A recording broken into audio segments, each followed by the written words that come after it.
Vu qu'il est indispensable de préserver l'homme d'une destruction globale, la solution la plus directe et la moins dangereuse consiste dans le développement d'une technologie de sauvegarde basée sur la conscience humaine. La technologie non rationnelle est une technologie permettant d'obtenir une information sensitive, technologie permettant de pronostiquer, des technologies permettant de travailler avec des appareils mathématiques spéciaux qui se modifient eux-mêmes en fonction des événements. Dans mon expérience pratique, ce système a permis d'éviter concrètement des catastrophes aériennes, celles de centrales atomiques, de sites industriels, y compris certaines modifications dangereuses au sein de l'organisme humain. Tout ce matériel dont je parle repose sur une pratique expérimentale solide.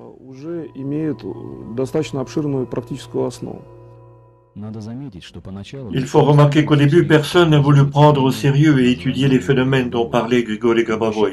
On a commencé à le percevoir comme un super extra-lucide du genre de Kasperovski ou de Tchoumak. À cette époque, peu de gens prêtaient attention au fait qu'il était en train de créer un enseignement original et complexe relatif à la construction de l'univers, capable de donner une base exhaustive pour chacune des directions de son travail.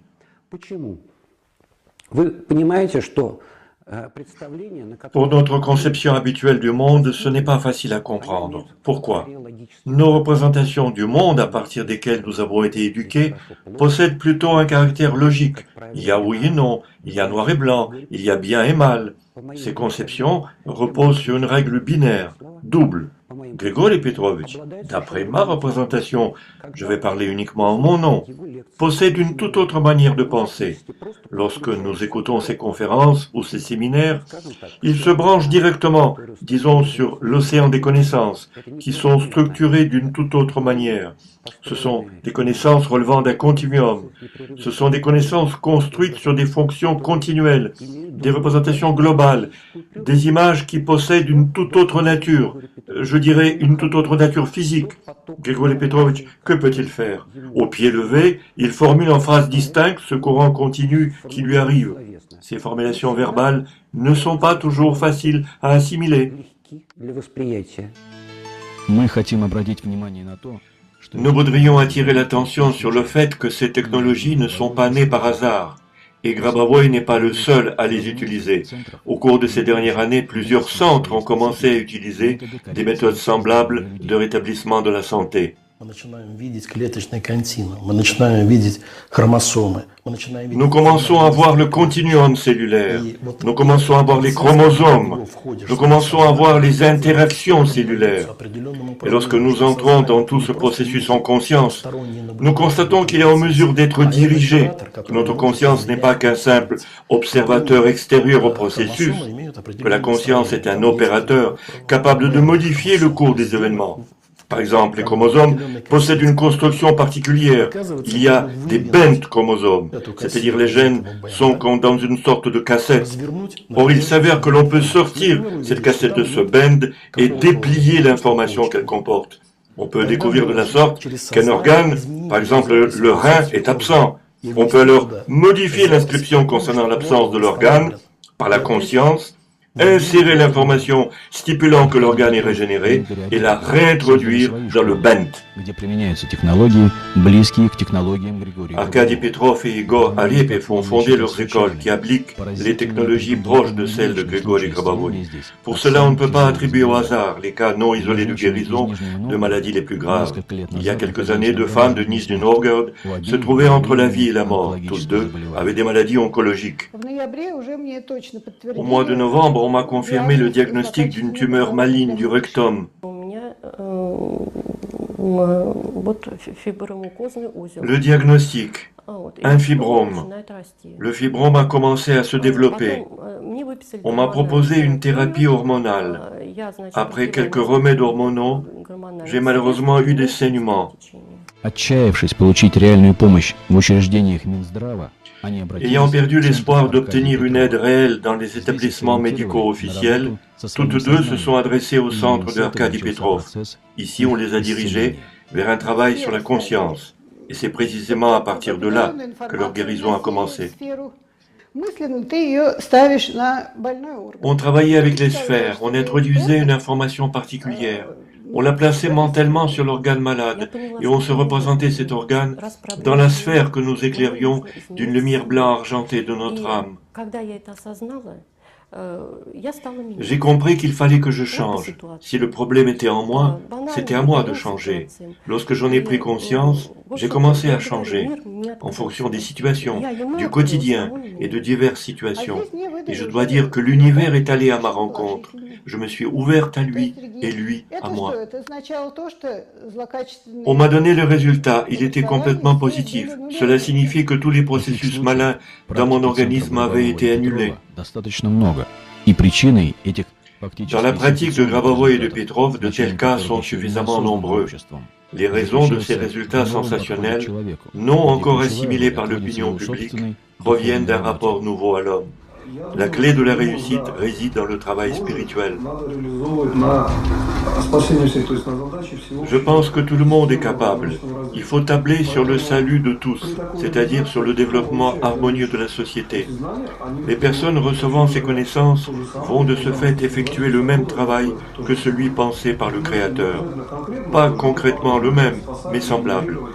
Travailler sur une base spirituelle, sauvée, régénérée à partir de l'âme, originellement créée par le Créateur.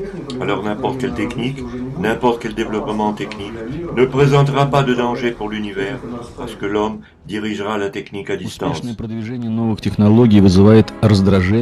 Le développement fructueux de nouvelles technologies de soins provoque un énervement et même une opposition active des personnes liées à la médecine traditionnelle, aux conceptions orthodoxes de l'Église et à celles des écoles de psychologie. Comme autant des idéologues de l'époque soviétique, forgeant le devenir de l'homme de demain, les idéologues des temps actuels essaient de façonner l'homme à l'image de certains clichés. Les personnes empruntant leur propre chemin spirituel sont appelées des zombies ou bien considérées comme victimes de sectes. Prêtons l'oreille aux élèves de Grigori Grabovoi et écoutons ce qu'ils disent.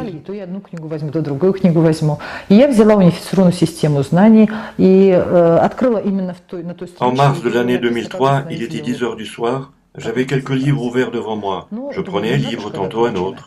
Entre mes mains, le système unifié des connaissances. Je l'ai ouvert à la page où on expliquait à partir de quelle concentration restaurer le rein gauche. Je lis le texte et commence la concentration sur l'index de ma main. Et je vois que sur mon ongle, comme sur un écran de télévision, Grigori Petrovitch se met à parler comme à travers un cadre. Il paraît vivant. Il y avait des ondes qui émanaient de lui. J'ai d'abord eu peur, j'ai pensé que je l'avais vu. Puis je commençais à prêter attention.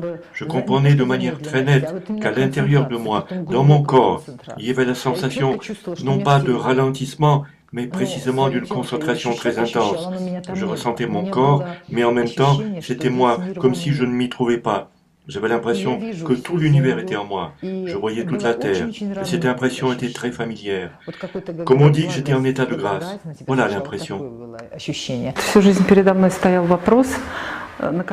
Durant ma vie entière, je cherchais des réponses à mes questions. Dans quel but l'homme arrive-t-il sur Terre? Quel est son objectif de vie? Et cette question, cette fois, m'a amené vers l'enseignement de Grabovoi. On m'a offert un livre de Grigori Petrovitch. J'ai commencé à le dévorer et me suis rendu compte que c'est précisément ce qu'il me fallait. J'ai commencé à l'étudier goulûment. Vous comprenez, lorsque la gestion de la vie s'effectue sur le plan de la création et de l'harmonie, tout se réalise, c'est-à-dire que nous entrons dans la gouvernance de la réalité. De la même manière, nous opérons le rétablissement de notre santé. Si auparavant nous le faisions de manière inconsciente, à présent, grâce aux méthodes de Grigori Petrovitch, nous le faisons en conscience et les vitesses de réalisation augmentent.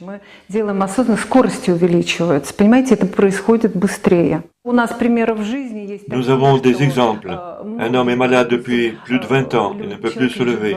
Lorsqu'on lui dit « Nous vous aiderons », il répond « Non, je fréquente l'église ». Pendant 20 ans, tu vas à l'église et tu ne t'es pas relevé et tu continues à être malade. Alors que là, le travail se fait très vite. Ce sont des faits, des résultats. Cela se passe de manière consciente. Если бы технологии Гробового не работали, ко всем его лекциям, кассетам, можно было относиться несерьезно. Si les technologies de Grabovoi ne fonctionnaient pas, on n'aurait jamais pris au sérieux ses conférences et ses cassettes. Mais les faits parlent d'eux-mêmes. Mais à présent, nous devons passer à un thème inquiétant, bien que traditionnel. Ce thème concerne les précurseurs, persécutés par la majorité conservatrice. Cela s'est produit durant toute l'histoire. Pourquoi? On a toute raison de croire que la capacité de découvrir de nouveaux aspects de l'existence a déjà été introduite par le Créateur en chaque homme. Malgré cela, chez la majorité des personnes, ces capacités ne sont pas encore développées. Seuls quelques élus peuvent les obtenir dans un état de conscience habituel. On les appelle des initiés. La conscience collective, construite durant des siècles sur un assemblage de stéréotypes, avait du mal à intégrer les appels des éclaireurs spirituels. Il est arrivé plus d'une fois que les plus idéalistes d'entre eux furent victimes de poursuites et de persécutions. Il semble qu'avec Grigori Grabovoi, nous assistons au même phénomène.